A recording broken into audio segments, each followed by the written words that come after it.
엔진의 시대가 저물고 있어요. 많은 자동차 회사들이 이제 엔진을 더 이상 개발하지 않는 것은 물론이고 전기차 회사로 탈바꿈하겠다는 선언을 하기도 합니다. 그래서 신차가 나온다고 하더라도 새로운 엔진을 만나기란 쉬운 일이 아닐 겁니다. 하물며 슈퍼카 브랜드들도 기존의 자신들의 엔진에 전기 모터를 추가하면서 미래를 준비하고 있습니다. 우리는 여전히 내연기관 자동차에 익숙하지만 전기차로의 전환은 굉장히 빠르게 일어나고 있고, 이 와중에 마세라티는 시적절할지는 모르겠지만 그들만의 새로운 독자 엔진을 만들어냈습니다. 그동안 마세라티의 대표적인 자동차들은 대부분 페라리의 엔진을 그대로 사용했습니다. 어쩌면 큰 장점일 수도 있지만 마세라티의 독립성을 높이는 데는 큰 도움을 주지 못했어요. 그래서 마세라티도 이 독자적인 엔진에 대한 고민은 굉장히 오래 전부터 있었습니다. 때마침 페라리의 V8 모델들이 큰 인기를 얻으면서 이제 페라리가 자신들의 자동차에 들어가는 엔진 만들기도 손이 버거워졌고, 결국에는 마세라티에게 엔진을 주지 않겠다고 선언을 했습니다. 마세라티가 그동안 독자적인 엔진을 개발하지 않은 기간이 굉장히 깁니다.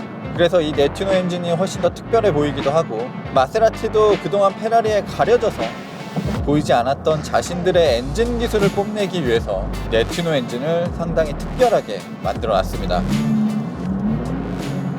마세라티의 트로페오 모델들에도 500마력이 넘는 굉장히 강력한 엔진이 들어갑니다. 심지어 그들은 실린더가 8개나 들어가 있는 V8 모델들이고요. MC20는 굉장히 작은 3.0L V6 엔진이 들어가 있어요. 하지만 이 엔진은 무려 630마력의 성능을 발휘합니다. 리터당 무려 210마력이나 낼 수 있는 양산차 치고는 파격적인 성능을 가진 엔진이에요. 그런데 이런 수치보다 더 놀라운 부분은 반응성입니다. 가속 페달에 발을 갖다 대는 게 너무나 무서워요.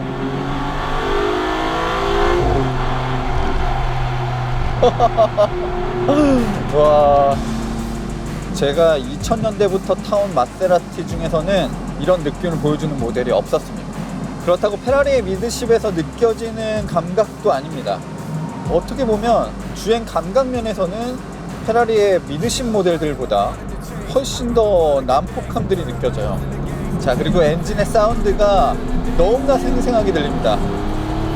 이 네튜노 엔진의 핵심은 F1 레이스카에서 사용되는 프리챔버 기술이 적용됐다는 거예요. 2개의 점화 플러그와 2개의 인젝터를 사용하고 있고요. 실린더 중앙에 있는 인젝터와 점화 플러그는 하나의 예 연소실로 묶여져 있습니다. 이 예 연소실 안에서 불꽃 점화를 일으키고 노즐을 통해서 실린더 내부로 고르게 화염이 펼쳐져 나가는 거죠. 자, 이렇게 되면 노킹도 줄일 수가 있고 실린더 내부 온도를 고르게 높일 수 있기 때문에 열 효율이나 반응, 성능 측면에서 많은 장점을 얻을 수가 있습니다. 뿐만 아니라 때에 따라서 직분사 혹은 간접분사 방식으로 바뀌기도 하고, 측면에 있는 점화 플러그도 저속에서 부하가 적게 걸릴 때는 사용이 가능합니다. 한마디로 어느 상황에서나 이 엔진의 성능을 극대화시킬 수 있게끔 세팅이 되어 있습니다. 자, 트윈 터보가 장착됐는데 8000rpm까지 회전할 수가 있습니다. 그리고 우리나라에서는 흔히 경험할 수 없는 트레맥이라는 캐나다의 변속기 제조업체가 선보인 8단 듀얼 클러치 변속기가 조합이 됐어요. 트레맥이 만드는 변속기는 주로 미국의 머슬카들이 사용을 하거든요. 특히나 이 8단 듀얼 클러치 변속기 같은 경우는 이 쉐보레 콜벳 C8에도 적용이 됩니다. 근데 변속 느낌이 굉장히 좋습니다. 지금 반응도 빠르고 이 엔진과 궁합이 상당히 좋게 느껴지고요. 이 변속되는 게 확실히 듀얼 클러치가 다르죠. 와우, 이 소리 봐. 미쳤다. 그러니까 그동안 이 마세라티라는 스포츠카 브랜드가 분명히 이런 차를 하나 가지고 있었어야 되거든요. 늦은 감이 있긴 하지만 어쨌든 이제 대장이라고 할 만한 그런 아이코닉한 모델이 나와줘서 너무나 반갑습니다. 뿐만 아니라 이 MC20 같은 경우는 애초에 내연기관 자동차의 쿠페 모델, 컨버터블 모델, 전기차 모델까지도 처음부터 염두를 해놓고 만든 모델이에요. 그러니까 뒤늦게 엔진을 개발한 건 맞지만 어쨌든 이와 동시에 전기차의 준비도 지금 충분히 해놓고 있는 상황입니다. 최근까지 마세라티의 디자인을 이끌어온 모델은 그란투리스모였습니다. 굉장히 오래됐죠. 그 디자인을 조금 더 발전시키고 후에 나왔었던 RPL 컨셉트카의 여러 가지 디자인 요소를 담은 모델이 이 MC20입니다.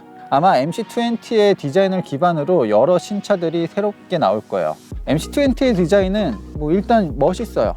예쁘기도 하고 굉장히 유니크한 맛이 있습니다. 마세라티에서 가장 기억에 남는 슈퍼카이자 엔초 페라리와 많은 것들을 공유했었던 MC12의 느낌도 어느 정도는 가지고 있어요. 고전적인 GT 레이스카의 실루엣을 가지고 있고 앞은 굉장히 납작하거든요. 그동안 마세라티는 프론트 엔진을 고수했기 때문에 이런 디자인이 나올 수 없었는데 지금 미드십 엔진 구조로 가지면서 이 실루엣 자체가 기존 마세라티와는 완전히 차별화가 되고 있습니다. 구조에서 오는 디자인 특징뿐만 아니라 이런 도어 같은 경우도 일반적인 도어가 아니라 하늘을 향해 솟구치는 이 버터플라이 도어가 적용이 됐습니다. 이것도 거슬러 올라가면 엔초 페라리 같은 경우도 이런 식으로 버터플라이 도어를 채택을 했죠. 이 버터플라이 도어가 공간을 조금 많이 잡아먹는 스타일이에요. 그래서 좁은 곳에 차를 세우게 되면 이게 여는데 그렇게 쉽지가 않습니다. 마세라티는 이 차의 공력 성능을 다듬기 위해서 이탈리아 레이스카 제조사 달라라와 함께 풍력 실험실에서 엄청난 시간을 보냈다고 합니다. 기존의 마세라티와 다르게 미드십 엔진이기 때문에 가운데 엔진으로 공기가 들어가는 통로도 마련을 해놔야 됐고, 그리고 이 차는 시속 325km까지 달릴 수 있는 자동차이기 때문에 공기 저항을 줄일 수 있는 여러 가지 요소들까지도 만들어 놔야 했습니다. 그리고 이 마세라티, 페라리의 이탈리안 디자인은 과격함을 가지고 있지만 겉으로는 잘 드러내지 않거든요. 그래서 솟은 윙이나 별도로 핀 같은 것도 보이지가 않아요. 유려한 곡선을 가지고 있고 마치 잘 빚어놓은 도자기 같은 느낌을 보여주고 있습니다. 자, 그리고 르망의 레이스카처럼 이 차는 싱글 와이퍼를 가지고 있습니다. 이 와이퍼조차도 굉장히 빠른 속도에서 공기 저항을 줄이면서도 앞유리를 전부 깨끗하게 만들 수 있도록 설계가 되어 있습니다. 앞범퍼 하단의 스플리터부터 사이드 스커트, 리어 디퓨저까지 전부 카본으로 제작이 되어 있습니다. 독특한 구조를 가지고 있고 공기 역학적인 형태를 띠고 있기 때문에 이런 부분들은 일반적인 철판을 찍어서 알루미늄으로 만들어낼 수 없었기 때문에 이렇게 값비싼 카본으로 도배를 해놨고요. 심지어 엔진룸 덮개 같은 경우는 가벼운 소재인 폴리카보네이트로 제작이 되어 있기 때문에 훨씬 더 경량화에 이점을 주고 있고, 마세라티의 삼지창 로고가 그대로 보이는 방식이 도입이 됐습니다. 그냥 신선하기도 하고 매력적으로 다가와요. 카본 파이버가 외부에만 적용되어 있는 게 아니라 이 도어 안쪽 면을 봐도, 그리고 앞쪽의 트렁크, 뒤쪽의 트렁크를 열어봐도 전부 카본으로 제작이 되어 있는 걸 알 수가 있습니다. 뿐만 아니라 운전석을 감싸고 있는 프레임 같은 경우도 카본 파이버로 제작이 됐습니다. 페라리 미드십 같은 경우도 알루미늄 프레임을 쓰고 있는데 MC20 같은 경우에는 무게가 100kg가 넘지 않는 카본 터보 구조를 가지고 있어요. 카본 터보 구조는 조금 더 본격적인 레이스카와 닮아 있다고 할 수 있고요. 맥라렌이나 람보르기니 아벤타도르가 이 방식을 사용하고 있습니다. 실내는 굉장히 간소하면서도 미래지향적인 디자인이 돋보입니다. 먼저 마세라티 최초로 디지털 클러스터가 적용이 되어 있고요. 기존 디스플레이도 훨씬 더 넓어졌어요. 뿐만 아니라 거울 같은 경우도 후방 카메라로 비춰주는 영상이 그대로 나오고 있고요. 스티어링 휠의 디자인도 기존 마세라티 것과는 완전히 다릅니다. 이 스티어링 휠은 MC12로 피아 GT1 레이스에서 우승을 했었던 레이서가 직접 참여해서 함께 만든 스티어링 휠이에요. 다소 투박하게 느껴지기도 하고 최근에 나오는 페라리의 스티어링 휠이나 포르쉐의 스티어링 휠과도 좀 차이가 있어 보이지만 실질적으로 운전할 때는 굉장히 편안합니다.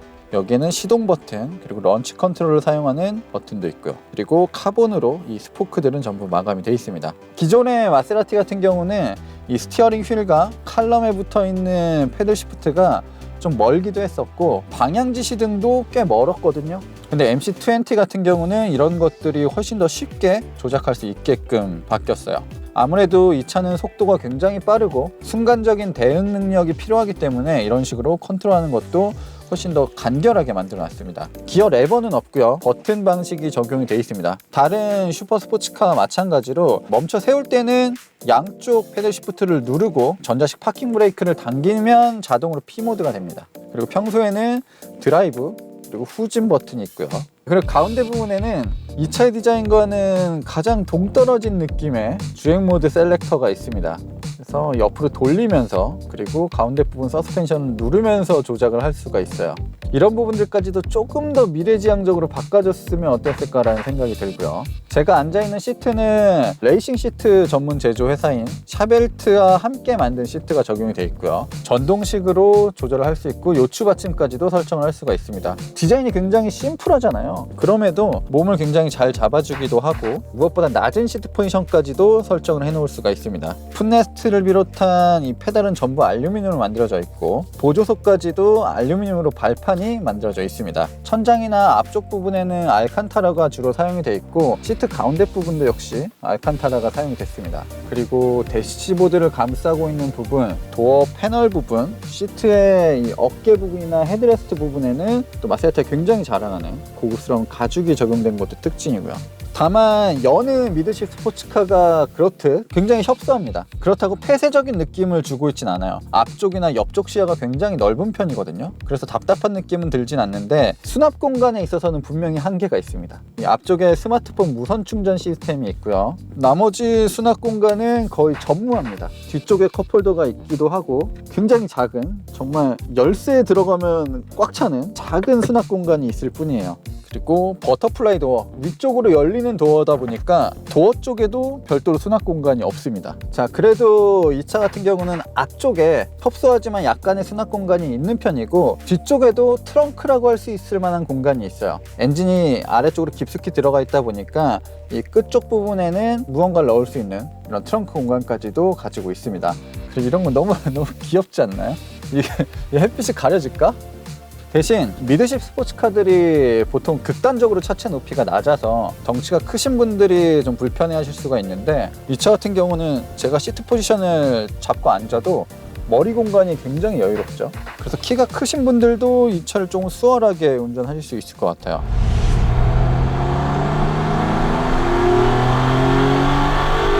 네, 타이어는 브리지스톤의 포텐자 스포츠가 장착이 되어 있습니다. UHP 타이어고 온도에 굉장히 민감한데 날이 워낙 추워서 열이 잘 안 올라요. 지금 제대로 된 그립을 발휘하고 있진 않습니다. 자, 앞바퀴와 뒷바퀴의 타이어 사이즈는 다르고요. 뒷바퀴의 면적이 305로 훨씬 더 넓습니다. 그리고 후륜구동 모델이다 보니까 뒷바퀴의 열도 더 빨리 오르는 편이고요. 카본 터브 구조로 모노코크 셰시가 있다 보니까 사실 일반적인 자동차들은 앞바퀴에서 돌 튀는 소리들 이런 것들이 예민하게 들어오지 않거든요. 근데 지금 이 바로 앞바퀴가 굉장히 가까이 있어요. 그리고 뭐 격벽 구조도 다르기 때문에 이런 돌 튀는 소리 진짜 레이스카처럼 고스란히 실내에 들어오고 있습니다. 터빈이 돌면서 바람 빠지는 소리도 정말 리얼하게 들리고요. 순정 상태의 양산차가 들려주는 사운드 같진 않아요. 물론 마세라티는 굉장히 아름다운 배기 사운드를 들려주긴 하지만 이 MC20 같은 경우는 엔진 소리가 너무나 직접적으로 들리기 때문에 이런 부분도 굉장히 재미요소예요. GT 모드에도 가운데 클러스터가 있고 이 타코미터가 있긴 있어요. 회전계가 있는데 지금은 속도가 더 중점적이고 스포츠 모드에서는 이 회전계가 조금 더 명확하게 표시가 됩니다. 자, 스포츠 모드에서 다이얼을 오른쪽으로 2초 정도 유지하고 있으면 코르사 모드가 들어와요. 계기판도 완전히 달라졌죠. 그리고 여기서 다시 한번 다이얼을 오랫동안 돌리게 되면 ESC까지 전부 오프가 됩니다. 자, 그리고 이 댐퍼는 별도로 컨트롤이 되거든요. 기본적으로 단단한 세팅이지만 여기서 부드럽게 할 것이냐, 그리고 좀 중간 단계로 할 것이냐, 이런 것들도 설정을 할 수가 있어요. 이 미드십이 주는 장점은 명확해요. 무게중심이 굉장히 잘 잡혀져 있기 때문에 자동차가 어느 순간에서도 안정적인 모습을 보여주고 이에 따라서 조정성도 훨씬 더 좋아집니다. 조정성의 반응 또한 굉장히 즉각적이에요. 네, 앞바퀴에는 6피스톤의 카본 세라믹 브레이크가 적용이 되어 있고요. 뒷바퀴는 이제 4피스톤으로 세팅이 되어 있습니다. 조금 시승차가 아쉬운 게 브레이크 시스템도 길들이기가 어느 정도 좀 필요하거든요. 세라믹 브레이크도 이 길들여지는 시간이 분명히 필요할 텐데 브레이크 시스템이 굉장히 뻑뻑해요. 근데 브레이크 성능이 워낙 좋기 때문에 일상적인 주행에서는 아마 이 차의 제동 30% 이상을 쓰지 않아도 일상 주행에서는 거의 대부분 커버가 될 거예요. 기존의 마세라티와 다르게 앞쪽에 무거운 엔진이 없으니까 앞머리가 정말 산뜻하게 돌아가요. 그리고 이 열이 오른 포텐자 스포츠 타이어도 조금씩 제 성능을 보여주고 있습니다. 이 6000rpm 넘어가면서 나오는 소리가 진짜입니다. 자, 차체의 생김새나 밸런스가 워낙 좋아서 가속을 하거나 브레이크를 밟는 상황에서도 앞뒤로 들썩이는 느낌이 크지가 않습니다. 요즘 웬만한 미드십 스포츠카들 거의 대부분 4륜구동 시스템을 씁니다. 하지만 더 본질적으로 순수한 드라이빙의 즐거움, 한계 이런 측면에서는 사실 후륜구동이 줄 수 있는 감성적인 부분이 훨씬 더 크긴 커요. 제가 후륜구동으로 800마력짜리 자동차도 타봤고 앞바퀴를 전기모터로 돌려주는 1000마력짜리 후륜구동도 타봤는데 이 630마력의 MC20가 가장 스릴 넘쳤습니다. 자, 마세라티 MC20가 처음 발표됐을 때도 그렇고 작년에 모터쇼에서 실물을 처음 봤을 때도 그랬지만 참 뻔하지 않은 자동차여서 너무 좋았던 것 같아요. 남들이 보여주지 않았던 기술들이나 디자인 요소들도 너무나 매력적으로 느껴지고요. 마세라티란 브랜드의 이미지를 재정립하고 또 오랫동안 끌고 갈 수 있을 것만 같은 모델이라는 생각이 듭니다. 개인적으로는 이런 마세라티의 흐름, 움직임이 단순히 이 차로 끝나는 게 아니라 또 다른 스포츠카가 나오고 또 다른 이미지 리딩 모델들이 나오면 좋겠어요. 물론 마세라티도 전동화를 차근차근 준비해 나가고 있고 이 MC20도 전기차화 될 거예요. MC20 말고도 또 다른 스포츠카가 마세라티를 통해서 나오면 좋겠어요. 라인업도 확장을 하고 조금 더 다양한 모습들을 보여준다면 포르쉐는 물론이고 페라리도 우러러보던 그 마세라티의 전성기를 되찾아오지 않을까 그런 생각도 해봅니다.